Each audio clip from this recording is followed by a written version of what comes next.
Hello नमस्कार जोहार दोस्तों, आप सभी के सामने स्क्रीन पर मॉर्निंग असेंबली कंटेंट लेकर आया हूं। आप सभी को देख सकते हैं। आज दिनांक 24/12/2025 है और आज की मॉर्निंग असेंबली की शुरुआत सुविचार से करते हैं। सुविचार में दिया गया है, खुद पर विश्वास रखो, आधी जीत वहीं से हो जाती है। Believe in your self, half the victory is already won. दूसरा टॉपिक है आप सभी के सामने। दूसरा टॉपिक मुख्य समाचार का है और मुख्य समाचार में पहला अंतर्राष्ट्रीय समाचार, चक्रवात दितवाह से प्रभावित श्रीलंका को मदद के लिए $450 मिलियन का पैकेज देगा भारत। दूसरा है राष्ट्रीय समाचार, पद्म विभूषण प्रोफेसर जयंत विष्णु नार्लिकर को मरणोपरांत विज्ञान रत्न पुरस्कार से सम्मानित किया गया। अगला जो मुख्य समाचार है वो है राज्य समाचार आप सभी के सामने। रांची के आड्रे हाउस में आज 2 दिवसीय जनजातीय स्वशासन महोत्सव रांची से वाची शुरू हो गया है। इसका उद्देश्य पारंपरिक स्वशासन, सांस्कृतिक चेतना और सामुदायिक लोकतंत्र को सशक्त बनाना है। यह आयोजन 5वीं अनुसूची और ग्राम सभा की भूमिका पर केंद्रित है। अगला मुख्य समाचार है खेल का। भारत में की दीप्ति शर्मा पहली बार T20 इंटरनेशनल गेंदबाजों की रैंकिंग में टॉप पर पहुंच गई है, जबकि साउथ अफ्रीका की कप्तान लॉरा वोल्वार्ट ने वनडे बल्लेबाजों में फिर से नंबर 1 स्थान हासिल कर लिया है। नेक्स्ट है शिक्षा, कैरियर, टेक्नोलॉजी।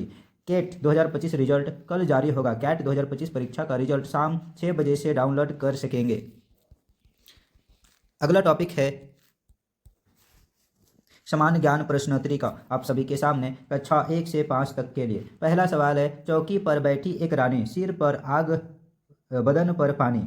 सही उत्तर क्या है? मोमबत्ती। दूसरा सवाल है, सूरज किस दिशा में डूबता है? तो इसका सही उत्तर है पश्चिम। तीसरा सवाल है, नीला ग्रह किसे कहा जाता है? तो नीला ग्रह पृथ्वी को कहा जाता है। अगला क्वेश्चन है क्वेश्चन नंबर 4। क्वेश्चन नंबर 4 कह रहा है कि सबसे तेज दौड़ने वाला जानवर कौन सा है? तो इसका सही उत्तर है चीता। पांचवा सवाल है, 2 दर्जन में कितने केले होते हैं? तो इसका सही उत्तर है 24, क्योंकि 1 दर्जन में 12 केले होते हैं। अगला क्वेश्चन है कक्षा 6 से 8 तक के लिए आप सभी के सामने। पहला सवाल है, लाल ग्रह के नाम से किस ग्रह को जाना जाता है? तो इसका सही उत्तर है मंगल। दूसरा सवाल है, विश्व का सबसे बड़ा महाद्वीप कौन है? तो इसका सही उत्तर है एशिया। तीसरा सवाल, थर्मामीटर में किस धातु का प्रयोग किया जाता है? तो उत्तर है पारा। चौथा सवाल है, राज्यसभा के सदस्यों का कार्यकाल कितने वर्षों का होता है? तो सही उत्तर है 6 वर्ष के लिए। पांचवा सवाल, हड़प्पा सभ्यता की खोज किसने की? तो इसका सही उत्तर है दयाराम शाह ने। तो दोस्तों आप सभी को क्वेश्चन का जवाब देना है कि हड़प्पा सभ्यता कौन सी नदी के किनारे बसा था। अगला सामान्य ज्ञान प्रश्नोत्तरी है कक्षा 9 से 12 तक के लिए। पहला सवाल है, ओजोन पट्टी वायुमंडल के किस परत में पाई जाती है? कहने का तात्पर्य क्या, ओजोन परत कौन से वायुमंडलीय परत में देखने को मिलता है? तो इसका सही उत्तर है समताप मंडल। और ओजोन मंडल की मोटाई 15 से 55 किलोमीटर तक देखने को मिलता है, जिसमें सबसे अधिक सघनता 15 से 35 तक है, लेकिन उसमें से भी सबसे अधिक डेंस जो मिलता है वो 22 किलोमीटर की ऊंचाई में देखने को मिलता है। दूसरा सवाल है, पेंसिल की लीड बनाने के लिए किस पदार्थ का उपयोग किया जाता है? तो इसका सही उत्तर है ग्रेफाइट, और ये विद्युत का सुचालक होता है। अगला सवाल क्वेश्चन नंबर 3, मानव शरीर में रक्त को शुद्ध करने का अंग कौन सी है?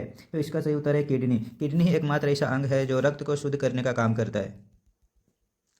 चौथा सवाल है, कर्क रेखा भारत के कितने राज्यों से होकर के गुजरती है? तो इसका सही उत्तर है 8 राज्य। आप सभी को एक छोटे से ट्रिक से याद करके रख सकते हैं, मित्र पर गमछा झार, यानी ये जो ट्रिक है इसमें 8 राज्यों का नाम का पहला अक्षर दिया गया है, आप उनसे उन 8 राज्यों का नाम याद करके रख सकते हैं।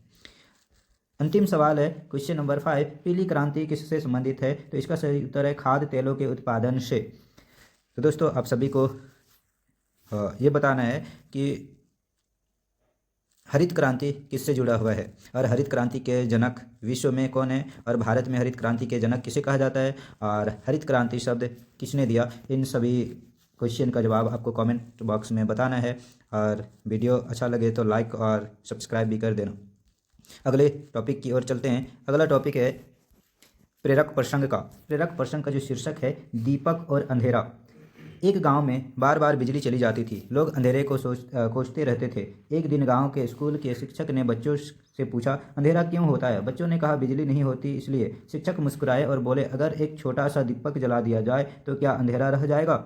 सबने कहा नहीं। शिक्षक ने समझाया, अंधेरा कोई शक्ति नहीं, यह तो रोशनी की कमी है। वैसे ही जीवन में निराशा कोई शक्ति नहीं बल्कि प्रयास की कमी है। अगर आप स्वयं प्रयास करें तो कितनी भी समस्या हो दूर हो सकती है। उस दिनों से बच्चों ने तय किया कि अंधेरे को पोंछने के बजाय खुद दीपक बनेंगे। सीख हमें यह मिलती है कि दूसरों की कमी गिनने से अच्छा है स्वयं छोटा सा प्रयास किया जाए। एक व्यक्ति की सकारात्मक सोच भी बड़ा बदलाव ला सकती है। अच्छा।